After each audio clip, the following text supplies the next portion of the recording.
हासी सिंधी आयो, हासी सिंधी आयो, सिंधी आयो, हासी सिंधी आयो।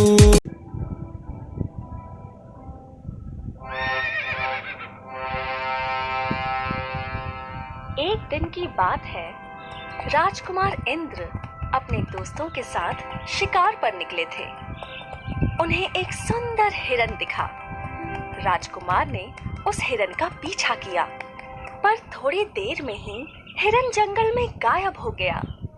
निराश होकर राजकुमार इंद्र लौट रहे थे, तभी उन्हें कुछ आवाजें सुनाई दी। राजकुमार आवाजों की तरफ बढ़े और हाँ हाँ प्रिंसेस लबाम। आश्चर्य, भला ये पंछी बात कैसे कर सकते हैं? मैं अभी राजकुमारी लबाम के राज्य से लौटा हूँ। क्या तुमने राजकुमारी लबाम को देखा? सुना है वो दुनिया की सबसे खूबसूरत राजकुमारी है। हाँ, मैंने कभी इतनी खूबसूरत लड़की नहीं देखी। सच?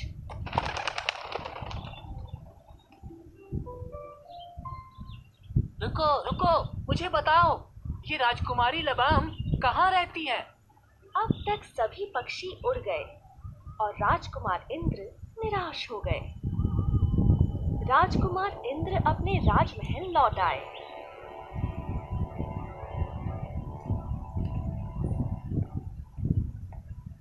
माँ, ये राजकुमारी लबाम कौन है और उनका राज्य कहाँ है? मुझे नहीं पता, शायद राजकुमारी लबाम हो ही ना।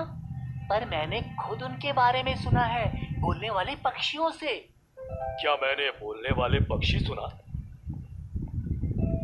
हाँ पिताजी, मैंने खुद सुना है और वो पक्षी राजकुमारी लबैम की खूबसूरती की तारीफ कर रहे थे। मैं उन्हें देखना चाहता हूँ। राजकुमारी लबाम जैसी कोई राजकुमारी नहीं है इंद्र। मैं फिर भी खुद पता लगाना चाहता हूँ पिताजी, मुझे उन्हें ढूंढने जाना है।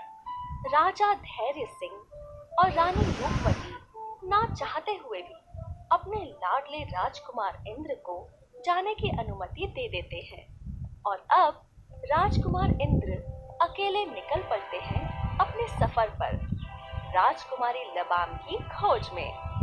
पूरा दिन चल चल के राजकुमार इंद्र थक गए और उन्होंने एक नदी के तट पर विश्राम करने की सोची।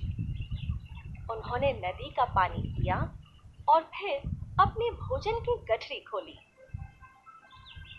अरे ये क्या? सारी मिठाइयों को चींटियां लगी हैं। राजकुमार इंद्र मिठाइयों को जमीन पर रख देते हैं और निकलने वाले होते ही हैं, तभी चींटियों का राजा उन्हें आवाज देता है। राजकुमार, धन्यवाद राजकुमार, तुम बहुत दयालु हो। अगर तुम्हें कभी भी हमारी जरूरत पड़ी तो हमें जरूर याद करना। राजकुमार इंद्र आगे बढ़े। कुछ दूरी पर उन्हें कराहने की आवाज सुनाई दी।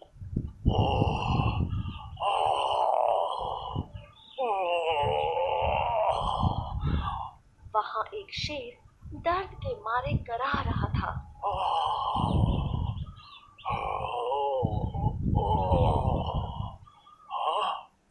राजकुमार इंद्र ने उस शेर के पैर में घुसा हुआ कांटा देखा। मैं तुम्हारा ये कांटा निकाल सकता हूँ, पर अगर कांटा निकालने पर तुमने मुझे खाने की कोशिश की तो? मैं तुम्हें नहीं खाऊंगा, ये वचन देता हूँ। पर ये कांटा निकालो, मुझे बहुत दर्द हो रहा है। शेर का वादा सुन राजकुमार इंद्र उसकी मदद करते हैं। पर जब वो कांटा खींचते हैं, तब शेर जोर से दहाड़ता है और शेरनी भागी भागी आती है। शेरनी राजकुमार इंद्र पर हमला करने ही वाली होती है। इसने मेरी मदद की है, ये दुश्मन नहीं है। इसने तो मेरे पैर में चुभा हुआ कांटा निकाला। शेरनी शांत हुई और धन्यवाद, तुम बहुत बहादुर हो। अगर हम तुम्हारी कभी मदद कर सकें तो हमें बहुत खुशी होगी। राजकुमार इंद्र ने अपना सफर जारी रखा। वो दिन रात चलते रहे। जंगल में उनकी नजर एक कुटिया पर पड़ी। वहां राजकुमार को एक फकीर दिखाई दिया जो बीमार था। पानी, पानी।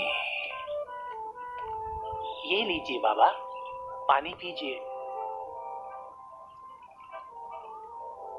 शुक्रिया बेटा, मेरा कोई वारिस नहीं है।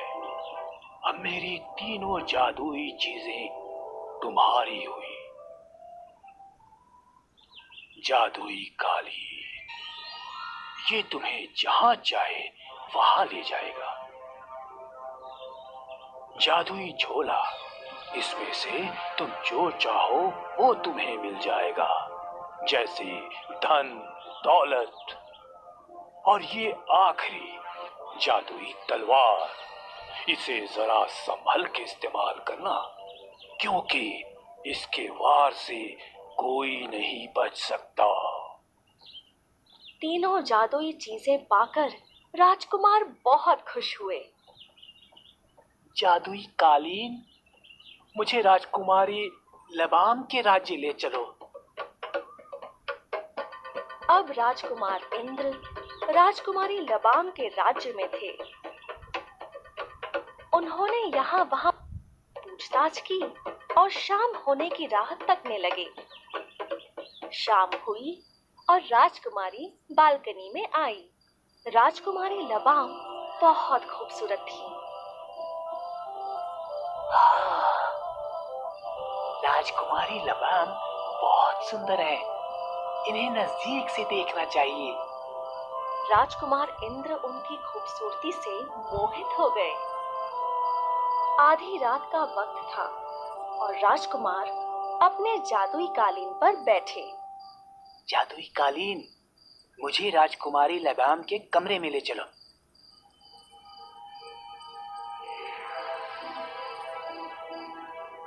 राजकुमारी अपने कमरे में सो रही थी। ये तो और भी खूबसूरत लग रही है।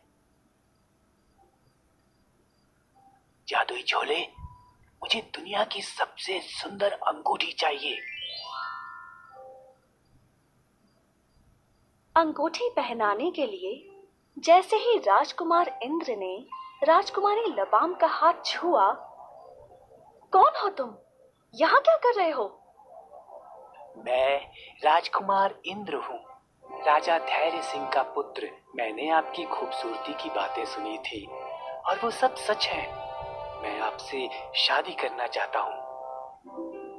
आप शादी के विषय में पिताजी से बात कीजिए।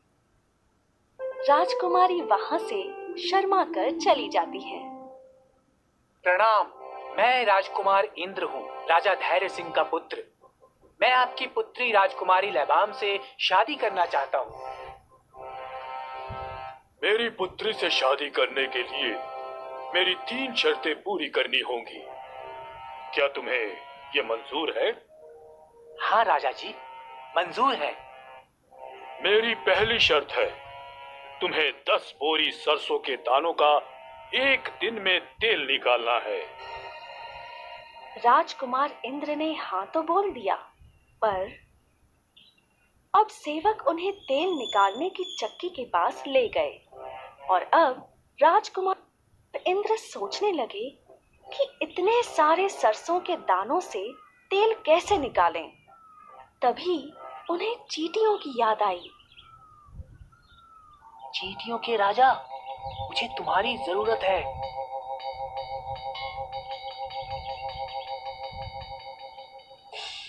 बोलिए राजकुमार, हम आपकी क्या मदद करें?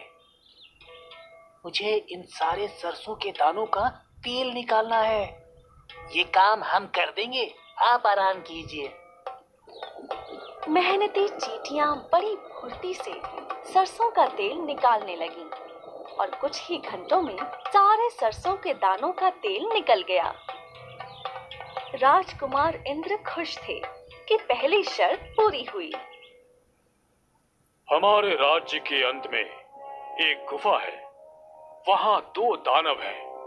तुम्हें उन दोनों दानवों को मारना है। ये मेरी दूसरी शर्त है। राजकुमार इंद्र गुफा के बाहर पहुंचे और उन्हें डरावनी आवाजें सुनाई दी। तभी उन्हें शेर और शेरनी की याद आई। शेर और शेरनी, मुझे तुम्हारी मदद की जरूरत है।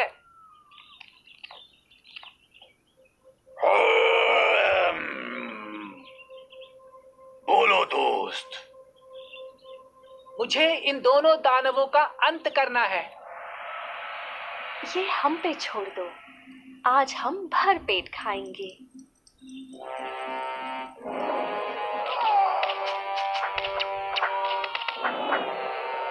शेर और शेरनी दानवों को मार देते हैं और दूसरी शर्त पूरी हो गई। मेरी तीसरी और आखिरी शर्त, ये जो पेड़ है इसे तुम्हें ज्यादा से ज्यादा 2 वार में काटना है। अब राजकुमार को फकीर की बात याद आई और राजकुमार ने जादुई तलवार निकाली। सिर्फ एक वार में पेड़ के 2 टुकड़े हो गए। बहुत खूब, तुमने राजकुमारी लबाम को जीत लिया। राजकुमार इंद्र और राजकुमारी लबाम की शादी बहुत धूमधाम से हुई और अब राजकुमार इंद्र ने राजकुमारी लबाम के साथ साथ उस राज्य को भी जीता। वो राजा बन गए और राजा इंद्र ने हमेशा अपनी प्रजा को खुश रखा।